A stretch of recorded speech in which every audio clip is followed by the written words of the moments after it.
Hello students, welcome to teaching booth. आज की class में हम डिस्कस करेंगे क्लास 10th मैथ्स का chapter 1 real numbers.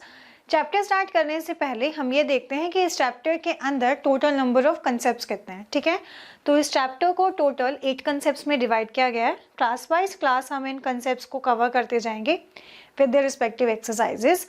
And I prefer कि आप इन कंसेप्ट्स को जोट डाउन कर लीजिए so that it will be convenient for you all.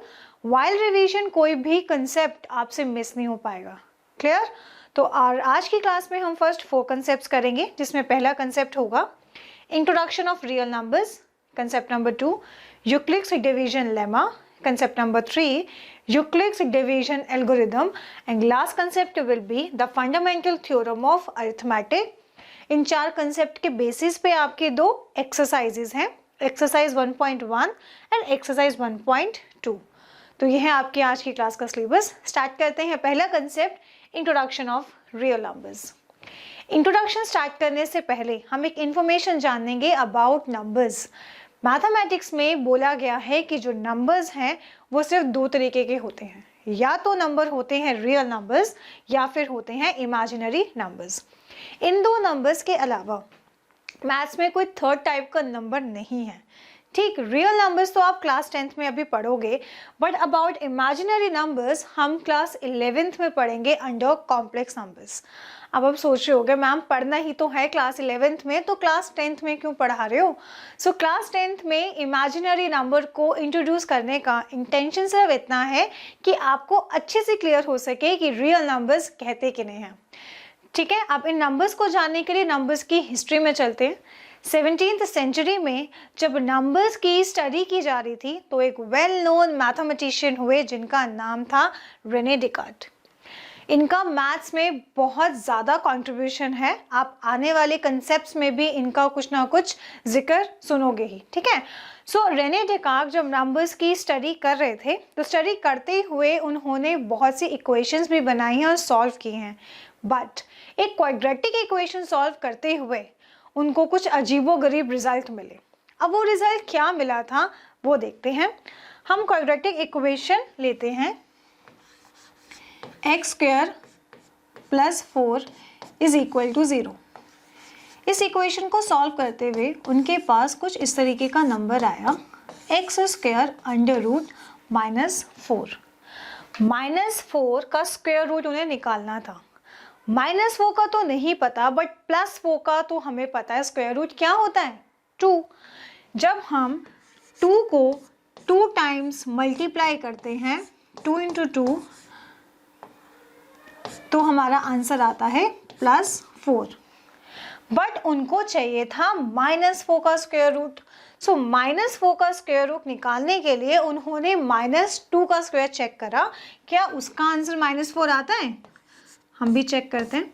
-2 raised to the power 2 -2 into -2 is equal to +4। इसका आंसर भी +4 में आया। सो चाहे -2 का स्क्वायर करें चाहे +2 का स्क्वायर करें, दोनों का रिजल्ट हमें पॉजिटिव में मिला। -4 तो हमें किसी भी केस में नहीं मिला। -4 क्या, एक्चुअली कोई भी नेगेटिव नंबर किसी भी नंबर का स्क्वायर नहीं हो सकता।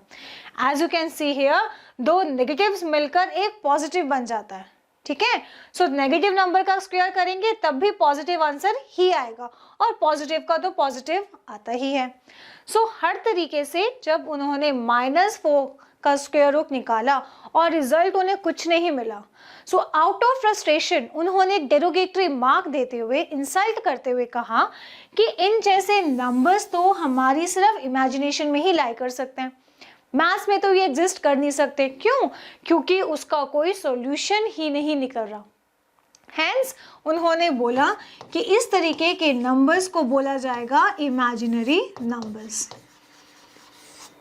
बट बिफोर दिस, जब तक उनको इमेजिनरी नंबर्स के बारे में नहीं पता था, उससे पहले नंबर्स का कोई बाइफर्केशन नहीं था, नंबर्स की कैटेगरीज नहीं बनाई थी, सारे नंबर्स को नंबर ही कंसिडर किया जाता था।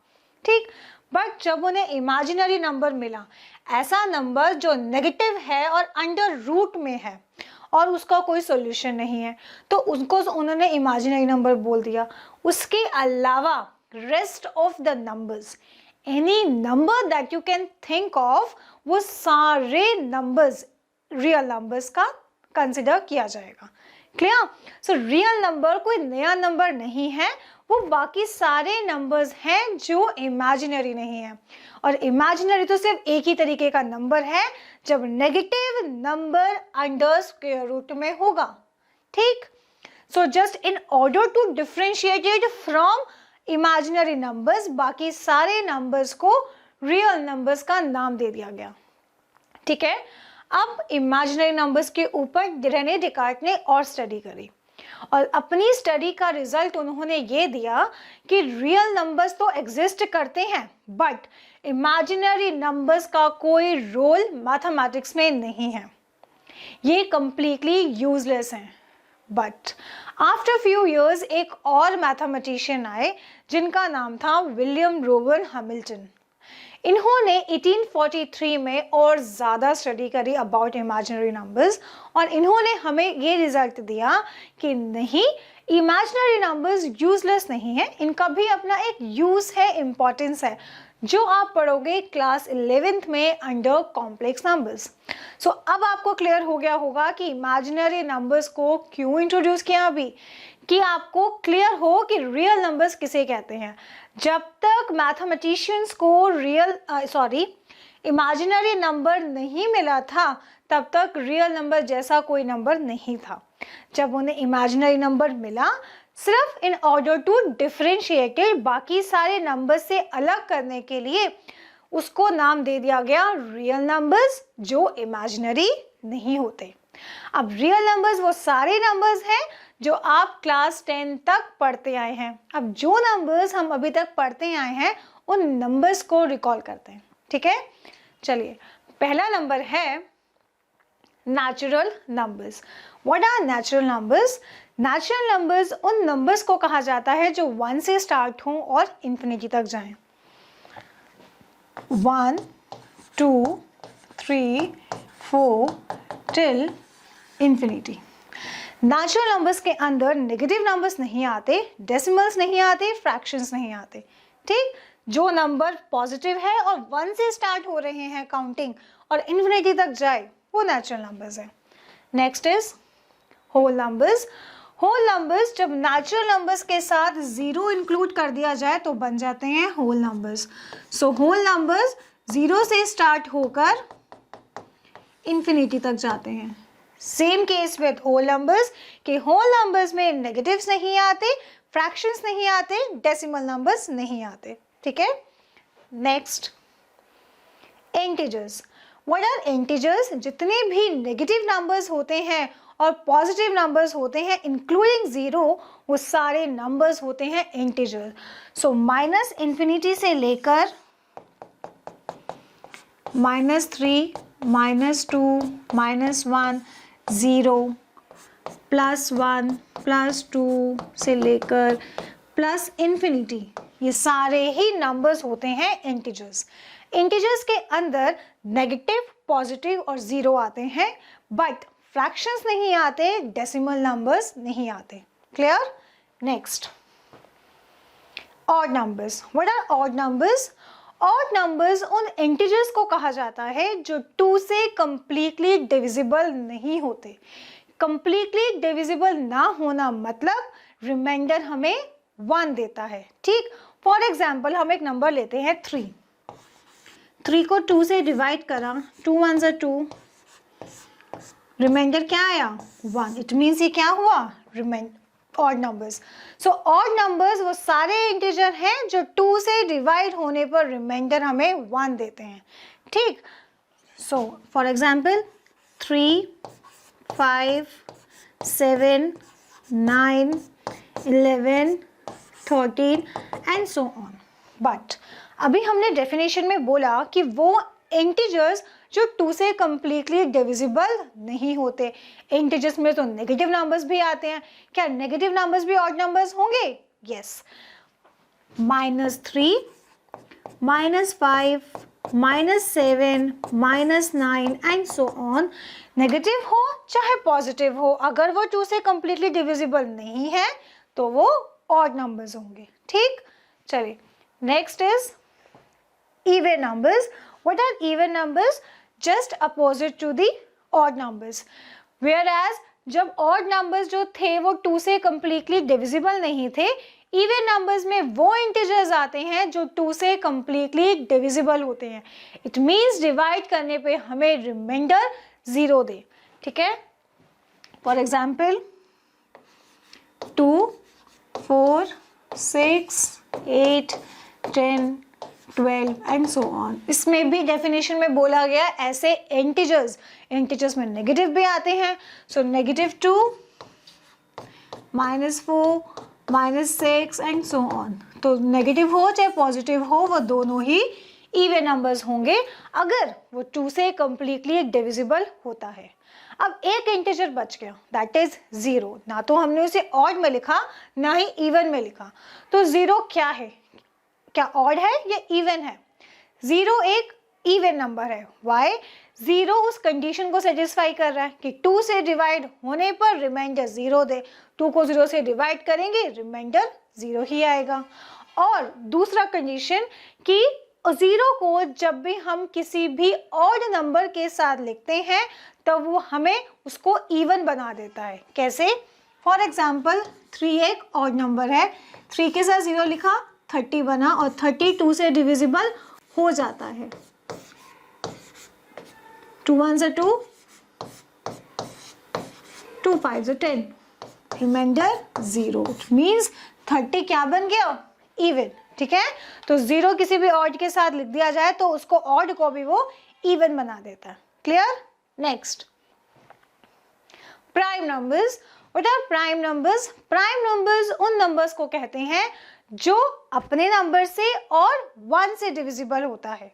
That's it. फॉर एग्जाम्पल 2 किसी भी नंबर से डिविजिबल नहीं होता other than 1 and 2। 3, 5, 7, 11, 13 and so on. Prime numbers में नेगेटिव नंबर्स नहीं आते, सारे पॉजिटिव नंबर्स होते हैं और अगर वो खुद से और 1 से डिविजिबल हों। ठीक है, हम प्राइम नंबर्स की एक और डेफिनेशन भी जानते हैं, that is prime numbers have only 2 factors, the number itself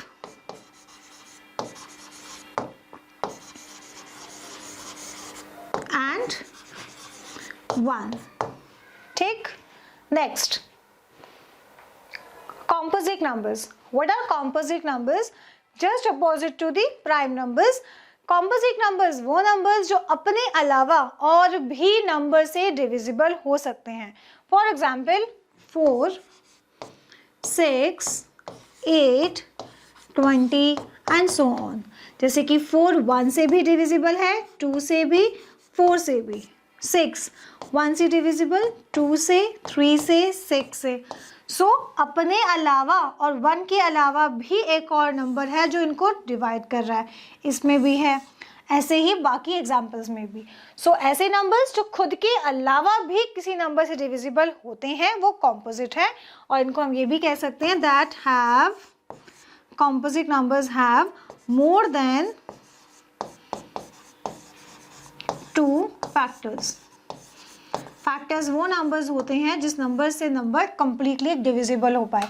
जैसे 4 के 3 फैक्टर्स है, 1, 2 एंड 4। 2 से भी डिविजिबल है, 4 से भी डिविजिबल है, 1 से भी डिविजिबल है, तो वो उसके फैक्टर्स हुए। ठीक, next, rational numbers. What are rational numbers? Rational numbers वो नंबर्स होते हैं जिनको हम P/Q की फॉर्म में लिख सकते हैं और Q 0 के इक्वल नहीं होना चाहिए, मीन्स डिनोमिनेटर 0 के इक्वल नहीं होना चाहिए। तो number that can be represented in the form of P/Q where Q is not equal to 0। ठीक है, for example 2/3, 11/7, 0.02, 4.07, 43, 0, 1 and so on. 2/3 और 11/7 तो हमें सीधा सीधा दिख रहा है कि वो P/Q की फॉर्म में रिप्रेजेंट हो रखा है, और डिनोमिनेटर इट मीन्स जो q है वो 0 के इक्वल नहीं है। यस। नेक्स्ट 0.02, क्या ये भी एक रैशनल नंबर है? यस, क्योंकि हम इसको डेसिमल फॉर्म को हम फ्रैक्शन फॉर्म में भी लिख सकते हैं। सो 0.02 को हम 2/100 भी लिख सकते हैं, ठीक है। सो इट मीन्स ये भी एक रैशनल नंबर हुआ। 4.07 को हम लिख सकते हैं 407/100। 43 को लिख सकते हैं 43/100। 0 को 0/1, 1 को 1/1। अब देखो जितने भी होल नंबर्स हैं उन्हें भी हम रैशनल नंबर कह रहे हैं। कैसे? जब हमें डिनोमिनेटर गिवन नहीं होता हम उसका डिनोमिनेटर 1 एज्यूम कर लेते हैं। क्यों? क्योंकि 1 एक ऐसा यूनिक नंबर है जो किसी भी नंबर से डिवाइड किया जाए नंबर हमें सेम ही मिलता है, रिजल्ट हमें सेम ही मिलता है, इसलिए हम 1 एज्यूम करके उसको रैशनल नंबर भी कंसिडर करते हैं।